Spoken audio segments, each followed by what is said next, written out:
ఓం శ్రీ గురుభ్యో నమః. ఓం శ్రీ మహాగణాధిపతయే నమః. అందరికీ నమస్కారం. ఈ వీడియోలో విష్ణు సహస్రనామంలోని 8వ శ్లోకంలోని 55 నుంచి 73 వరకు ఉండే నామాల యొక్క అర్థాలను ఇప్పుడు తెలుసుకుందాం. ఆ నామం అంటే 8వ శ్లోకం ఏంటంటే ఈశానః ప్రాణత ప్రాణదో జ్యేష్ఠ జ్యేష్ఠ ప్రజాపతి హిరణ్య గర్భో భూగర్భో మాధవో మధుసూదనః. ఆ నామం ఏంటంటే ఈశానః ప్రాణదః ప్రాణదో జ్యేష్ఠ శ్రేష్ఠ ప్రజాపతి హిరణ్యగర్భో భూగర్భో మాధవో మధుసూదనః. ఈ శ్లోకంలోని శ్రీ మహావిష్ణువు యొక్క దర్శనామాలు ఉన్నాయి. పూర్వం చెప్పుకున్నట్టే ఈ నామ విశేషాలను గురించి ఇక్కడ తెలుసుకుందాం. మొదట 64వ నామం ఈశానః. ఈ పదానికి సర్వభూతాలను శాసించేవాడని అర్థం అన్నమాట. సర్వకాల సర్వావస్థలందు సర్వ విశ్వాన్ని శాసించే నడిపిస్తున్న కారణంగా శ్రీ మహావిష్ణువు ఈ శాసనుడు అని పిలువబడుతున్నాడు, ఈశానుడు అని పిలువబడుతున్నాడు.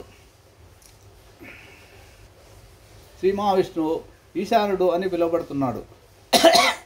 ఆ పరమాత్మను ఆధిపత్యం ఎప్పుడూ తగ్గేది కాదు కదా. ఆనంద రామాయణంలోని పరమాత్మ ఈశానత్వాన్ని నిరూపించే ఒక సంఘటన గురించి ఇక్కడ తెలుసుకుందాం. కోసల దేశం రాజధానిగా శ్రీరామచంద్రుడు అయోధ్య నగరాన్ని పరిపాలిస్తున్నాడు అనే విషయం మనకందరికీ తెలిసిందే. సింహాసనం మీద రాముడు కూర్చొని ఉండగా ఒక దూత పరిగెత్తుకు వచ్చి మంత్రి సుమంత్రుడు మరణించాడని రాజుకు శ్రీరామమూర్తికి చెప్తాడు. కర్మకాండ నిమిత్తం మీ అనుజ్ఞకే ఎదురు చూస్తున్నానని ఆ దూత వచ్చి విన్నవిస్తాడు. శ్రీరామచంద్రుడు వెంటనే సుమంతుని భవనానికి వెళ్తాడు. ఏదో అనుమానం వచ్చి మంత్రి జాతకపత్రం తెప్పిస్తాడు. దాని ప్రకారం అప్పటికి సుమంతుని వయస్సు 9999 సంవత్సరాలు కాగా గల సంవత్సరాల 11 నెలల 21 దినాలు ఉంటుంది. సుమంతుని వయస్సు త్రేతాయుగంలో ప్రతి వ్యక్తి 10,000 సంవత్సరాలు జీవించి ఉండాలి. ద్వాపరయుగంలో 1000 సంవత్సరాలు జీవించాలి. కలియుగంలో మానవుల ఆయుర్దాయం 100 సంవత్సరాలు మాత్రమే. వీటన్నింటి ముందున్న కృతయుగంలో ప్రతి మనిషి ఆయుర్దాయం పరిమితి 1,00,000 సంవత్సరాల వరకు ఉంటుంది. త్రేతాయుగం ప్రకారం 9 రోజులు ముందే సుమంతుడు ఎలా చనిపోయాడు, ప్రాణాలు తీసుకొని పోతున్న యువభట్లను రాముడు అడ్డు వచ్చి ప్రాణాలు వెనక్కు తీసుకు వస్తుండగా భట్లు ఇట్లా అన్నారు, ప్రభు, మేము యముని శాస్త్రం పాటిస్తున్నాం, అందువల్ల మాత్రమే ఈ సుమంతుని ప్రాణాలు తీసుకుపోతున్నాం అని యమభట్లు అంటున్నారు. ఆయనకు రామచంద్రమూర్తికి నివేదిస్తారు. ఎందుకు 9 రోజులు ముందు తీసుకువెళ్తున్నారని శ్రీరామచంద్రుడు ప్రశ్నిస్తాడు. ఈ సుమంతుడు నేల మీద పడడానికి ఇతని తల్లి 9 రోజులు ఆయాసపడవలసి వచ్చింది. తల్లి గర్భం నుండి తల చేతులు వెలికి వచ్చిన తర్వాత పూర్ణ శరీరం వెలికి రావడానికి 9 రోజులు పట్టింది. మాయ మీ ధర్మరాజు తల చేతుల కాలాన్ని లెక్కగట్టి ప్రాణం తీసుకువచ్చే సమయాన్ని నిర్దేశించాడు. కానీ ఆ పిల్లవాడి జాతకం తల్లిదండ్రులు పూర్ణ శరీరం భూమి మీదకి వచ్చిన తర్వాతనే లెక్కగట్ట రాయించారు. అప్పుడు రామచంద్రుడు మొత్తం శరీర భూమాత ఒళ్ళో పడ్డప్పుడు లెక్కకు తీసుకోవాలని శాసనం చేశారు. దానితో యమధర్మరాజు యమభటులు ఆ శాస్త్రాన్ని ఒప్పుకుంటారు. సుమంతుడు ఆ 9 రోజులు ఎన్నో పుణ్యకార్యాలు చేశాడు, యజ్ఞాలు చేయించాడు, అనేక దాన ధర్మాలు చేయించాడు. ఆ విధంగా శాసించే శక్తి ఉన్న కారణంగానే పరమాత్ముడిని శ్రీరామచంద్రుడు మానవ అవతారం అయినప్పటికీ కూడా ఆ పరమాత్ముని అవతారమే కాబట్టి ఆ శాసనుడు ఈశానుడు అని పిలువబడింది అనేది ఇక్కడ మనకు అర్థం చేసుకోవాలి. భగవద్గీత 18వ అధ్యాయంలో ఈశ్వరుడు సర్వప్రాణుల హృదయాంతరాలలో నివసిస్తూ వారిని యంత్రాలలాగా తిప్పుతున్నాడని ఉంది. శాసించేవాడైనందువల్ల ఆ పరమాత్మను శాసకుడని కూడా పిలుస్తున్నారు. ఇక 65వ నామం గురించి తెలుసుకుందాం. 65వ నామం ప్రాణదః. ఈ ప్రాణకోటికి ప్రాణశక్తిని ఇచ్చేవాడని ఈ పదానికి అర్థం. ప్రాణం అంటే వాయువే కదా. అవి పానమని అపానమని యాన ఉదాన సమానములని పిలువబడుతున్నాయి. వీటిని మహాప్రాణాలు అని కూడా అంటారు. దేహాన్ని గూర్చి ప్రాణాన్ని గూర్చి వీటికి అతీతుడైన పరమాత్మను గూర్చి వేదాంత డిండిమంలో ఆదిశంకర్ల వారు ఇలా వ్యాఖ్యానించారు.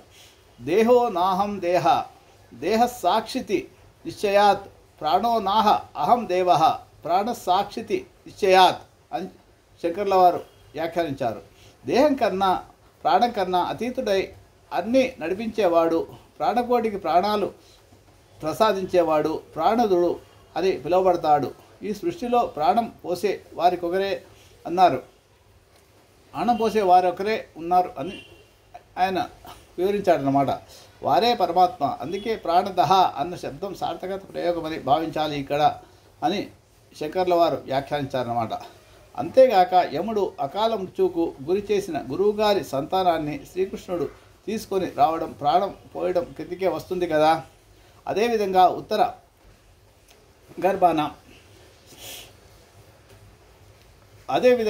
గర్భాన్ని కాపాడి పరీక్షిత్తు భూమి మీద నిలిచేటట్లు చేయడం కూడా ప్రాణం పోయడం కిందికే వస్తుంది. ఇక్కడ అదేవిధంగా ఉత్తర గర్భాన్ని కాపాడి పరీక్షిత్తు భూమి మీద నిలిచేటట్లు చేయడం కూడా ప్రాణం పోయడం కిందికే వస్తుంది. ఇక 66 ప్రాణః. భగవంతుడు ప్రాణశక్తి స్వరూపుడని ఈ పదానికి అర్థం. ముఖ్య ప్రాణమని కూడా అర్థం. ప్రాణస్య ప్రాణమని ఉపనిషత్తు చెప్తున్నది. అంటే ప్రాణానికే ప్రాణమని అర్థం అన్నమాట. అందుకే ఎక్కువగా మాట్లాడడం, అరవడం ప్రాణశక్తి లోపంగానే చెప్తుంటారు. అందుకే ఎంత తక్కువ మాట్లాడాలి, ఎంత మౌనంగా ఉండాలనేది మనకు వేదాల్లో చెప్పబడుతుంది. గాంధీ గారి విషయంలో ప్రాణశక్తిని వ్యయపరచుకోరాదని అనేక సందర్భాల్లో ఆయన చెప్పేవాడు, ప్రసంగాల్లో చెప్పేవాడు. నోటిలోని ధ్వని, ఉచ్ఛ్వాస నిశ్వాసలు ఒకసారి ముఖ్య ప్రాణంగానే భాషిస్తాయి. ఉపనిషత్తుల్లోని ఈ అంశాన్ని ప్రాణానికి ఉదాహరణగా చెప్పుకోవచ్చు. శరీరంలోని సర్వేంద్రియాలు ఒకదానితో ఒకటి పోటీపడి ఒకదాని తర్వాత ఒకటి వెళ్ళిపోతాయి. అయినా శరీరం మాత్రం ఉంటుంది. కానీ ఎప్పుడైతే ప్రాణం వెళ్ళిపోవడానికి సిద్ధపడుతుందో అప్పుడు సర్వేంద్రియాలు, సర్వాంగాలు గిలగిలా కొట్టుకుంటున్నాయి. అంటే శరీరానికి ప్రాణమే మూలాధారం అని తెలుస్తుంది కదా. ఈ ప్రక్రియను మనం చూస్తే శరీరంలో ప్రాణం ఉంటే అది శివం, ప్రాణం లేకపోతే శవం అని శివం కిందని లెక్క కదా. అందుకే పరమాత్మునికి ప్రాణః అన్న పదం సార్థకమైంది. ఇక 67వ నామము జ్యేష్ఠ. సర్వసాధారణంగా ఈ పదానికి పెద్దవాడనే అర్థం వస్తుంటుంది. భగవంతుడు ఎట్లాగూ ఆదివృద్ధుడే, సృష్టి కన్నా ముందే ఉన్నవాడే, అన్నింటికీ కూడా ఆది కారకుడు ఆయనే. అయితే జ్యేష్ఠ శబ్దానికి దళిత దేవత అని, పెద్దక్క అని, లక్ష్మీదేవత అక్క అని జన వ్యవహారంలో కొన్ని లౌకిక అర్థాలు ఇచ్చారు. ఏమీ లేని అక్క అంటే ఏది తనది కాక దేనితో సంబంధం లేది అనే అర్థం కూడా వస్తుంది. లోకంలో కూడా పాలి పంపకం సందర్భంగా ఒకప్పుడు జ్యేష్ఠ భాగం తీయాలి అనే ఆచారం కూడా ఉండేది. అది దేవుని పేరిట తీసే భాగమే అయి ఉండవచ్చు. కానీ రాను రాను సంతానంలో పెద్దవారి పేరిట అదనంగా తీసే భాగంగా మారిపోయింది. ఎన్ని అర్థాలున్నా జ్యేష్ఠ శబ్దం సర్వాధిక్యత గురించే తెలియజేస్తుంది. ఇక 68వ నామం శ్రేష్ఠ. అన్నింటిలోనూ శ్రేష్టం అయింది ఏదో అదే బ్రహ్మమే. ప్రశంసార్థమైనది శ్రేష్టమనబడుతుంది. ఎవరైతే వరుసగా ప్రాణము, జ్యేష్ఠము, శ్రేష్టము అని చెప్పుకుంటున్నాం. ఏది ప్రాణమో అది జ్యేష్ఠము, ఏది జ్యేష్ఠమో అది శ్రేష్టము. ఏది జ్యేష్ఠమవుతుందో అదే శ్రేష్టమవుతుంది. ప్రాణము మూలము, జ్యేష్ఠము వృద్ధము, శ్రేష్టము ప్రశంసార్థము. గజేంద్రుడు చివరికి అంటే 1000 సంవత్సరాల సంగ్రామం చేసిన తర్వాత ఈ శ్రేష్టమైన పరమాత్మనే వేడుకుంటాడు. ఓ కమలాప్త, ఓ కమలాప్త, యో వరద, యో ప్రతిపక్ష విపక్ష దూరకు యో కవి యోగి వంద్య సుగుణోత్తమ, యో శరణాగతమరా నౌకః, యోముని ఈశ్వర మనోహర, యో విపుల ప్రభావ, రావే కరుణింపవే తలపవే శరణార్థిని నన్ను గావవే అని గజేంద్రుడు ఆ విశాలక్ష్ముడిని కోరుకుంటాడు. శ్రేష్ఠుడైనందువలన శ్రేష్ఠ కార్యం చేస్తాడు. ప్రాణులను కాపాడడం అన్నింటికన్నా శ్రేష్టమైన కార్యం కదా. 1000 సంవత్సరాలు పిలువక ఆ తర్వాత పిలిచిన శ్రేష్ఠుడైనందువలన పరమాత్ముడు వెంబడే విచ్చేసి రక్షిస్తాడు. విశ్వమయుడు పరమాత్ముడు ఒక్కడే అయినందువలన ఆ గజేంద్రుని పిలువకు విష్ణువు ఒక్కడే వచ్చేస్తాడు. ఇది కూడా విశ్వమయ శ్రేష్టత్వానికి గుర్తుగా భావించాలి మనం. ఇక 69వ నామం ప్రజాపతి. సర్వ ప్రజలకు పతి అని ఈ పదానికి అర్థం వస్తుంది. ప్రజ అంటే అనగా సంతానమని, సర్వజీవులు అతని సంతానమని భావం. ప్రజాపతి అనగా జన్మనిచ్చిన సృష్టికర్త అని అర్థం. జ్యేష్ఠుడు శ్రేష్ఠుడు అయిన పరమాత్ముడు ఉత్తమ సృష్టినే చేస్తాడు. మంచి రక్షణ కొరకు, చెడు నిర్మూలన కొరకు తనను తాను సృష్టించుకుంటాడు. ఇంకా ఎన్నో సృష్టి చేస్తుంటాడు. ప్రజాపతి అయిన పరమాత్మ. వాల్మీకి రామాయణంలో కౌసల్య సుప్రజ రామ అనే శ్లోకం ఉంది కదా. ఇక్కడ సుప్రజ అనగా సుసంతానం అనే అర్థం వస్తుంది. ప్రజాపతి అంటే కూడా లోకంలో సర్వసంతానాలకు పతి అని అర్థం వస్తుంది. ప్రజాపతి అంటే కూడా సర్వలోకంలోని సర్వసంతానాలకు పతి అనే అర్థం వస్తుంది. ఇక్కడ ఇది 69వ నామంలోని అర్థం అన్నమాట. ఇక 70వ నామము హిరణ్య గర్భ. హిరణ్య గర్భమునందు ఉన్నవాడు హిరణ్య గర్భుడు. ఋగ్వేదంలో హిరణ్య గర్భ సమవర్తతాగ్రే అని ఉంది. అంటే ఈ సృష్టిలో ప్రప్రథమంగా హిరణ్య గర్భుడే ఉన్నాడని అర్థం. హిరణ్యమనగా స్వర్ణం. విశ్వగర్భంలో ఉన్నవాడు పరమాత్మ. అతడే విస్తరించినప్పుడు హిరణ్మయుడైనాడు. బ్రహ్మకు ఆత్మస్వరూపుడైనందువలన కూడా అది ఆదిదేవుడిని హిరణ్య గర్భుడని పిలుస్తారు. సర్వసాధారణంగా చెప్పుకునే లోపల ఉన్నవాడు బయట ఉన్నవాడు అనే పదాల్లోని లోపల ఉన్నవాడే ఉన్నాడనేవాడు ఆ హిరణ్య గర్భుడే. ఆ హిరణ్య గర్భుడే భూగర్భుడని అతి తర్వాతి నామం వల్ల తెలుస్తుంది. అదే భూగర్భ. 71వ నామము. ఈ నామం గురించి తెలుసుకుందాం. ఈ పదానికి భూమిని గర్భంలో దాచుకున్నవాడని అర్థం.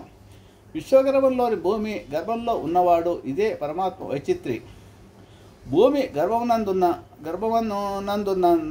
ఉన్నందున వల్లనే పంచభూతాల్లోని పృథ్వీని తల్లి గర్భస్థ శిశువును కాపాడినట్లు ఈ భూమిని భగవంతుడు రక్షిస్తూ ఉన్నట్లు మనకు అర్థమవుతుంది. ఇక్కడ భగవద్గీతలోని ఈ క్రింది శ్లోకం దీనికి వివరణ మనకు ఆధారభూతంగా తెలుస్తుంది. తత్రైకస్థం జగత్రుత్సం ప్రవిభక్తమనే కదా. అపశ్య దేవస్య శరీరే పాలండవస్తద అనేది. విశ్వరూప సందర్శనం యోగంలో అర్జునుడు శ్రీకృష్ణుడిని ఈ పై విధంగా దర్శించాడు. ఈ జగత్తు నానా విధాలుగా విజితమై ఉంది. అదంతా ఆ దేవదేవుని శరీరంలో ఒకచోటనే కనిపిస్తుంది కదా. విశ్వరూపంలో హిరణ్య గర్భ అన్నప్పుడు విశ్వంలో తానొక్కచోటే కనిపించిన పరమాత్మ భూగర్భ అన్నప్పుడు ఈ భూమి తనలో ఉన్నట్టు చేశాడు కదా అక్కడ విశ్వరూప సందర్శనంలో. ఇలా రెండు విధాలుగా కనిపించడానికి కారణం అతడు సంపదలకు భర్త కావడమే. ఆ విషయమే తర్వాతి నామం ప్రతిపాదిస్తుంది. అదే మాధవ. ఇది 72వ నామం. ఈ నామం గురించి తెలుసుకుందాం. సర్వసాధారణంగా మా అంటే లక్ష్మి అని, ధన అంటే దవ అంటే దౌడని మొత్తం మీద అర్థం చెప్పుకుంటాం. ఇంతేగాక మధు విద్యచే బోధింపబడేవాడు మాధవుడని మరొక అర్థం కూడా ఉంది. మౌనం వల్ల, ధ్యానం వల్ల, యోగం వల్ల మాత్రమే మానవుని అర్థం చేసుకోగలుగుతాం అని వ్యాస భారతం వివరిస్తుంది. మొత్తం మీద తత్వానుసంధానం వల్ల పట్టుబడే పరమాత్మే ఆ మాధవుడని గ్రహించాలి మనం. లక్ష్మీపతి అయిన కారణంగా భక్తులకు ఇహపర సుఖాలు ఆ దేవతల వల్ల లభిస్తాయని భావించాలి. ఇక 73వ నామము మధుసూదన. మధు అనే రాక్షసుని సంవరించిన కారణంగా మధుసూదనుడనే పేరు వచ్చింది ఆ పరమాత్మకు. మానవుని అహంకారమే మధు. ఇది చాలా తీయనిది. నేను అనే ఈ తీయదనాన్ని సంవరించిన వాడే మధుసూదనుడవుతాడు. ఈ విషయంలో సమర్థ రామదాసుకు సంబంధించిన ఉపదేశాత్మకమైన ఒక సంఘటనను గురించి ఇక్కడ తెలుసుకుందాం. ప్రజా సంక్షేమం నిమిత్తం పాటుపడిన చక్రవర్తి వాజీ కరువు కాటకాలు దూరం చేయాలని చెరువులు పోయించి, బావులు త్రవ్వించి, చెట్టు నాటించి నేనొక 10,000 మందిని ప్రాణాలు నిలిపానని అహంకరించాడు ఆ రాజు. ఆ మాటే గురువుతో అంటే నేను లేకుంటే ఈ 10,000 మంది ఏమయ్యేవారు అని కొద్దిపాటి అహం ప్రకటిస్తాడు రామదాసు. వెంటనే పనిచేస్తున్న ఒక కూలీని పిలిచి సమ్మెటతో ఒక పెద్ద రాయిని పగలగొట్టిస్తాడు. పగిలిన రాయిలో కొద్దిగా నీళ్లున్నాయి. అందులో ఒక కప్ప ఉంది. ఈ నీళ్లకు, ఈ కప్పకు నీవే కారకుడవా శివప్రభు అన్నాడు సమర్థ రామదాసు. శివాజీలో క్షణమాత్రం మెరిసిన మధువు లాంటి అహం మాయమైపోతుంది. శ్రీ మహావిష్ణువు మధుకైటవ సంహారం. మధుసూదన అంటే సూదనము చేసినవాడు అనే అర్థం.